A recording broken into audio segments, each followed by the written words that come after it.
So we tend to focus on the marketing side of things and bringing in leads. Then once the business has a lead, either through the website or on the phone, that's when marketing kind of finishes and sales starts. Where are most businesses dropping the ball here? Where does it all go wrong? No, that's a great question. And you make a really good point, because you've just defined really clearly the difference between sales and marketing, which is a bit of a mystery for most people. But you're absolutely right. Actually, managing the inquiry once it's been generated is the job of a salesperson. And where almost every small business falls down is if the inquiry doesn't convert quickly.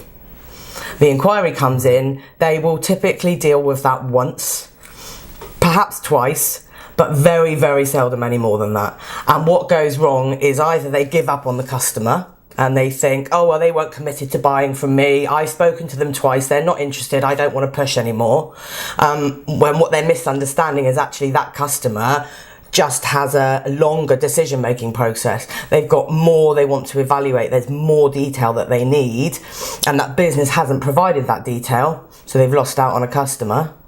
Or they simply don't have a process in place for how they record their past inquiries and what they do to follow up. And they either do it in a really tedious way, where they become an irritant to the customer by constantly emailing every 3 days until they buy and not having any diversity to their process, or they don't do it at all because the lead gets lost in the ether, they don't record it, they don't measure it, and that's where a massive amount of opportunity is lost in stuff that doesn't convert immediately. Okay, so kind of follow-up processes and making sure that you've got goals. Yeah, and that you've got a system for measuring the number of inquiries that come into your business and knowing what experience those customers have had.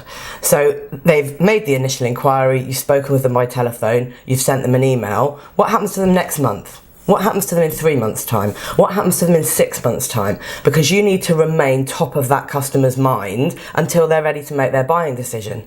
And if you don't have that process in place, people will fall off. And that's just inevitable.